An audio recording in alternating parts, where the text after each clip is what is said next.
who's going to have a word with the notorious PoE. Thanks, Pyra. I'm joined by Power of Evil. Again, we have another crazy end to a game. Now, Power of Evil. Why did that happen? How did you make that decision? Well, so it was in the end, it was Hilly seeing they're going to top lane, and he was just straight up. Even so, they have Jax and Sivir, and I'm like, are you really sure? He's just calling, go mid lane, and we just all follow the call.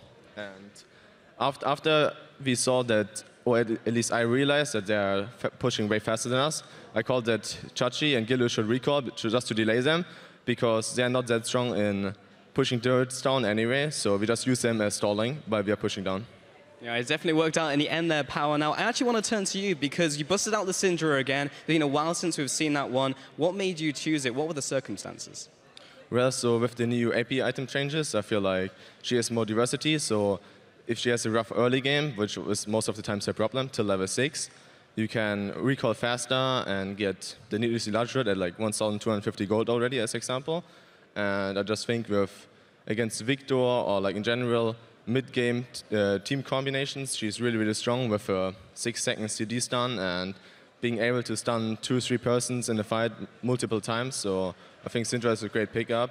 She's comparable with a Victor as well, having great burst and I would say a little bit more CCs and less damage a little bit. Well, your Syndra's looking very strong, and your team is as well after the win today. Now, on to tomorrow, you play Fnatic. They may be 7-0 today. You might be able to upset them. Do you think you're going to be the one to upset Fnatic? Well, so we're all hoping they're going to win today, obviously, and then we're trying to crush their dreams tomorrow. And, well, that's our goal. We will try our best, and we will see how it goes. We will see what happens indeed. Thank you very much for joining me, Power. We're going to shoot it over to the LCS to, again, break down a crazy game. Playoffs, make it to Worlds, crushing Fnatic. That's our goal. It's their goal. I have to say something that people won't be aware of. Premonition from Shox during that game. About 5 minutes before the end, I think you have some kind of psychic power. You're like, what happens? Unicorns, it's an unwinnable game. Let's just base race and win. And lo and behold. It happened. It happened. It was crazy. Actually, the craziness was centered around the ending and the beginning of the game with the PoE who got tower dove and then ended up picking up first blood. But Cyanide, you got increasingly more frustrated with the Jax and how he was not utilizing what it could do. Yeah, like, I guess the general idea when you pick Jax is to split push, and he was kind of doing it, but the problem was that they were not warding for him, and I think at that point when Jax has like a Triforce and a Blade, he can just hit the turret, right, and ignore the Maokai. Like, the Maokai can't do anything. He's just going to kill the turret, and then he's going to kill the Maokai if he tries to do anything, but then instead they just didn't ward for him, and he just had the constant threat of the enemy team collapsing on him, and he couldn't really split, and Giants were like, it's not working out, so let's just group. And they grouped, and they were actually winning as grouped, even though they were completely misplaying their composition. But yeah, they still dropped the ball in the end. I think a lot of teams are failing to recognize today that if your Nexus gets blown up, then you lose. Then you lose the game. People are cheering for your analysis, by the way. Yeah. Not at all for Fnatic and Huni.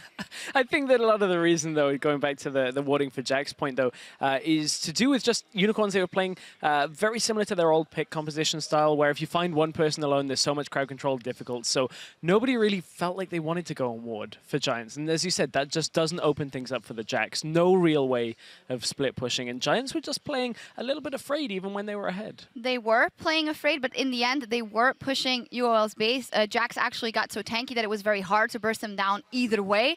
And then this happened, if we can get the replay up on the screen. It turned into a base race, and honestly, I still don't know what went through Giants' heads on this side. It's not looking that bad, honestly. No, it's not. I think "and then this happened" is going to be what the title of today is. But no, it wasn't looking all that bad at this point. But Crepo touched on it towards the end of the game with regards to how good Maokai is at kind of defending in these situations. Vizichachi's already back. No one from the Giants has committed to backing, but they don't really play Gilius into this as well. Just enough disruption to blast them back, and Unicorns can end it from there. Yeah, Gray's push is really fast, as we can see here, because you just constantly get the E reset. And yeah, also UL touched the inhibitor turret before Giants, and that was very instrumental as well. It is. That Nexus has to go down first. The Graves, really good here at the end. I was a little surprised at the pick coming out there, but you guys had different opinions. You actually thought it wasn't that bad in the comp at all. Yeah, I don't think it's that bad, even though Graves is not really meta right now, because they have like this huge AoE team fighting comp, which they were kind of doing very well. Like they were just team fighting all the time, but even if they lost, they actually were doing the right stuff, like trying to team fight and crush giants away. Right, I think my biggest problem was from just Graves as a pick. I feel like it kind of gave a little bit of the tempo of picks and bans over. It worked in the scenario, and Unicorns played it well. I think, though, the same game going slightly differently without a crazy base race, I would have liked to have seen a different pick just from VODS. It helps if there's a BT server first on the other side as well for a little bit. Wow, incredibly crazy game. It's the playoff fever. It's getting everyone. Awesome. Well, we need to take a break, but when we return, Fnatic will try and take the penultimate step towards the perfect split as they face SK Gaming. Before we go, though, at Eager Bradlol asks Cyanide, if old Fnatic played current Fnatic with both teams in their prime, how much would you cry after the game? Nah, we totally win. You think you'd win? We have Yellow Star. Oh, yeah, that's true. But yeah, where would he go? Where would he go? That's a scary... Two yellow stars at that point. Oof. But if there would be 2 Yellow Stars, ours would be bigger, so we'd win. All right, well, I can go with that. We'll be back here for a look at our next matchup in 3.5. Don't go anywhere. Now, here we go. We are into the game. It's game number 2, week number 9. Achilles will body slam him, but Godfrey gets the ignite and the auto, and Frederick Bray seeks him out. Nexus turret, they've got a member lost already. Unica's gonna win this? They might be able to pull it off. And, don't stack. Come on! And! We're on it. And! Yes!